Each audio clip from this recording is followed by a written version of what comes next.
कहला लेना या वेश बना लेना बहुत सरल है, पर भक्ति युक्त हृदय कर लेना बहुत कठिन है।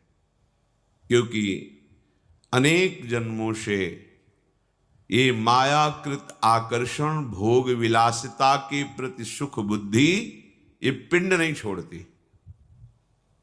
वर्षों व्यतीत हो जाने पर भी ये चिंगारियां दबी रहती हैं। अनुकूल जहां अवसर विषय का आया तो ये चिंगारी ही ज्वाला बन जाती है। कोई भी हो, जब तक प्रिया प्रीतम का साक्षात्कार नहीं हो जाता तब तक बहुत सावधान, और अपने को बचाओ और सामने वाले को भी बचाओ। सामने वाला तुम्हें बचा देगा ऐसा बिल्कुल नहीं सोचना। अपने को बचाओ, ध्यान दीजिए, और सामने वाले को बचाओ।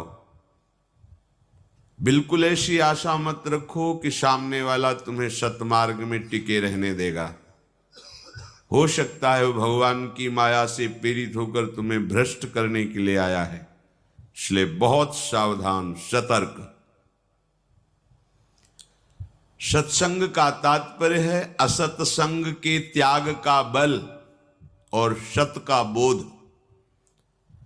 यदि रोज सत्संग सुनते हैं और असत विषयों के प्रति तुम्हारा वैराग्य नहीं हुआ तो सत्संग क्या, फिर बकवास है, केवल वार्ता मात्र है। वार्ता का फल है रमयन्ति च तुष्यन्ति च, मच्चित्ता मदगत प्राणा बोधयन्तः परस्परम, कथयन्ति च माम नित्यम तुष्यन्ति च रमन्ति च। जो हम भगवत चर्चा कर रहे हैं, भगवत चर्चा सुन रहे हैं, उसी में हमें आनंद का अनुभव करना है, उसी का चिंतन करना है, उसी में डूबना है। और केवल सुन के ही डूबना नहीं है, हमें वो लीला भी देखनी है। केवल देखना ही नहीं है, हमें लीला में सम्मिलित होना है। ये उद्देश्य। अगर आपका उद्देश्य विहीन जीवन है, लक्ष्य नहीं बना श्यामा श्याम की प्राप्ति, तो बहुत काल तक वेश धारण करने पर भी आप साधुता के मार्ग में नहीं चल पाएंगे। वेश तुम्हारी रक्षा नहीं करेगा, उद्देश्य तुम्हारी रक्षा करेगा। तुम्हारा उद्देश्य दृढ़ हो जाए, मुझे भगवत प्राप्ति करनी है।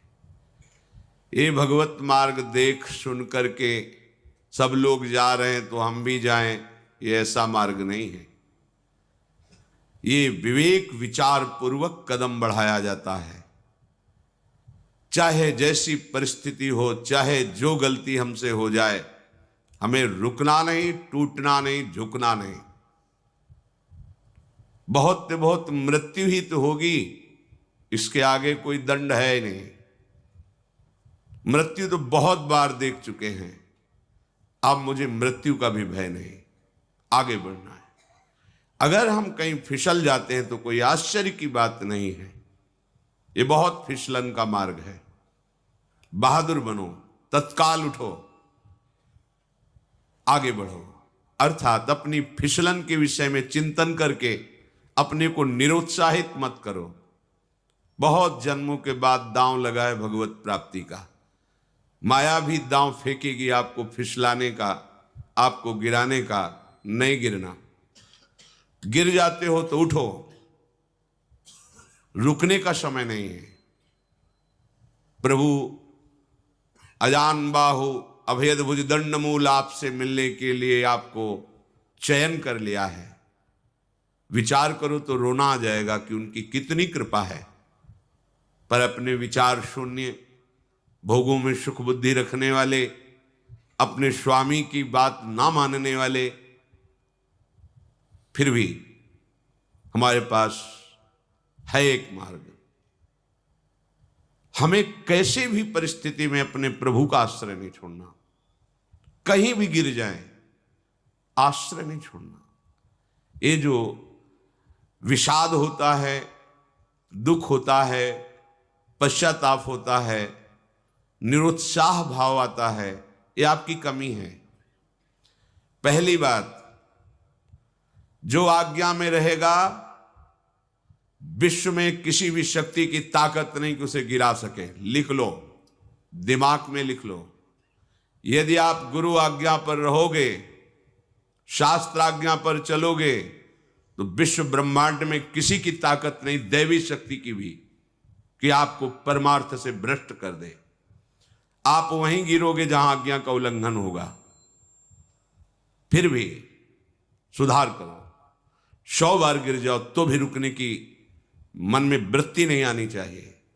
गिर गया, चूक हो गई, भगवान से क्षमा मांगकर फिर आगे बढ़ो। प्रभु ये जन्म तो अब ऐसा नहीं कि गलती हो गई तो गिर गए तो अब पड़े रहेंगे, नहीं, ये जन्म तो आपके लिए, नाथ आप संभालो। वो संभाल लेंगे। यदि जीवन में भी भजन नहीं किया, अंतिम समय तुम्हें भगवान का किसी भी तरह से स्मरण आ जाए तो तुम्हें परम पद की प्राप्ति हो जाएगी। श्री भगवान कह रहे हैं, अंत काले च मामेव स्मरन् मुक्त्वा कलेवरम यह प्रयाति समद्भावम् नास्त्यत्र संशयः।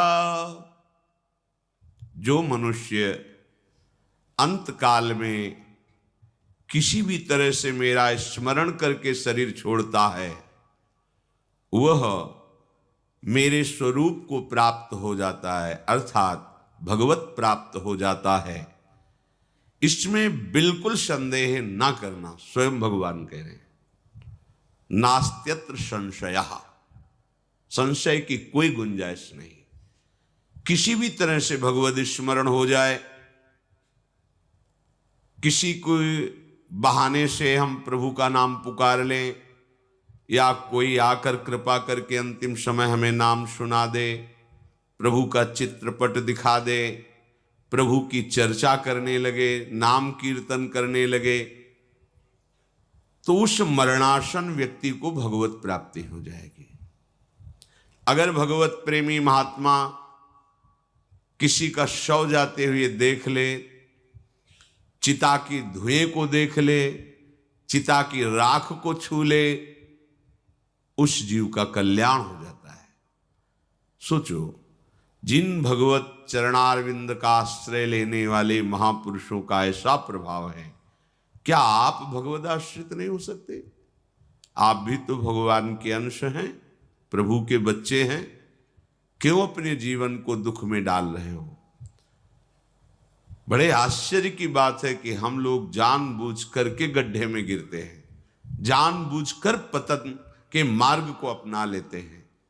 यही है भगवान की विश्व विमोहिनी माया। ये माया आप पर प्रभाव न डाल सके, इसीलिए कहा जाता है निरंतर रटो राधा राधा। पर सुने कौन? सब अपने मन की सुनते हैं। गुरु हजारों बनाते हैं, लेकिन गुरु की कोई नहीं सुनता।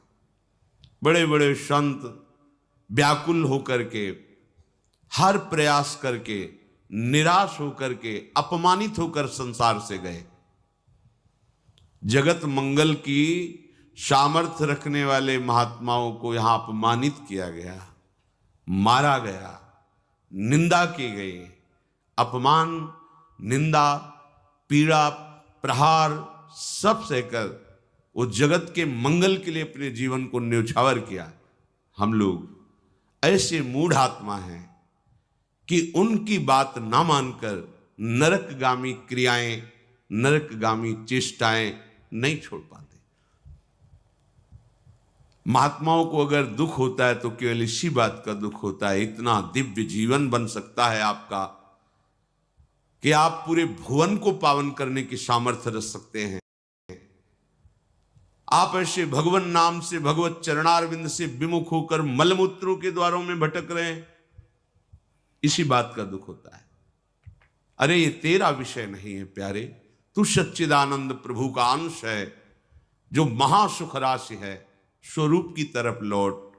इस जगत के विषय भोगों में ना किसी को सुख मिला है, ना मिलेगा। मान जा मेरी बात।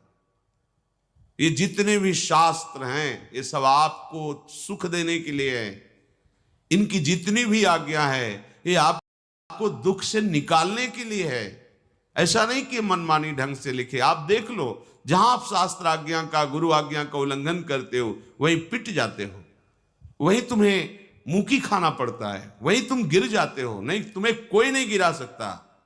विश्वास कीजिए, जब हम गुरु आज्ञा का उल्लंघन करते हैं, भगवद विस्मरण करते हैं, भगवद विमुख आचरणों की प्रधानता चित्त में रख लेते हैं, उसी समय हमारा पतन हो जाता है।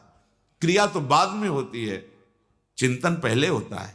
चिंतन होते ही तुम्हारा पतन हो गया, अब तो उसकी क्रिया होगी बाद में। फिर भी भगवान हमें अवसर देते हैं, जितना समय बचा है उसे प्रभु के नाम में, प्रभु के धाम में लगा दीजिए। भजन करना बड़ा कठिन है, बातें बनाना सरल है। तो भजन हमारा स्वाभाविक होने लगे और कैसी भी परिस्थिति हो पर हमारा कल्याण हो जाए, इसके लिए समर्थ उपाय है धाम का आश्रय। ये जो श्रीधाम वृंदावन है, ये समर्थ है। ये तुम्हारे भजन प्रभाव से नहीं, अपने प्रभाव से तुम्हारा कल्याण कर देगा। पर इसकी रहनी तो सीख लो। जहां रहा जाता है वहां की पद्धति के अनुसार चले तो आनंद प्राप्त होता है। वृंदावन ही विधि बसे, तजिके सब अभिमान, तृणते नीचो आपको जाने सोई जान। अरे महामहिम अनंत ब्रह्मांडों के स्वामी श्री युगल सरकार का महल है ये। बड़े बड़े तीर्थ, बड़े बड़े ऋषि मुनि, भगवत कोटि के महापुरुष यहां की चरण रज की चाह करते हैं। वहां अपने को सौभाग्य मिला आश्रय और वास का। यहां हमको सबसे दीन बनकर रहना है। बहुत बड़ी जगह मिल गई है क्या तुम्हारे अंदर अभिमान करने योग्य? तुम ना अपने शरीर को सुरक्षित रख सकते हो, ना अपनी बुद्धि को शास्त्र सिद्धांत से चला सकते हो, ना एक श्वास तुम अपनी इच्छा से ले सकते हो। क्या है तुम में अहंकार करने लायक? विचार करो, क्या है तुम्हारे पास? अहंकार करने लायक अगर है तो केवल प्रभु है। हम उनके हैं, इस बात का अहंकार बढ़िया हो जाएगा, मंगल हो जाएगा। सब विधि एकमात्र भरोसा, कहीं कोई अभिमान की वृत्ति नहीं, ऐसे रहा जाता है धाम। जगत में जो हमसे पापाचरण हो जाते हैं, धाम आने मात्र से वो सब भस्म हो जाते हैं। बड़ा प्रभाव है श्रीधाम वृंदावन का। श्रीधाम वृंदावन आके यहाँ की गलियों में घूम करके राधे राधे बोलकर चले गए, आपको पता नहीं चला आपके कितने अशुभों का नाश हो गया।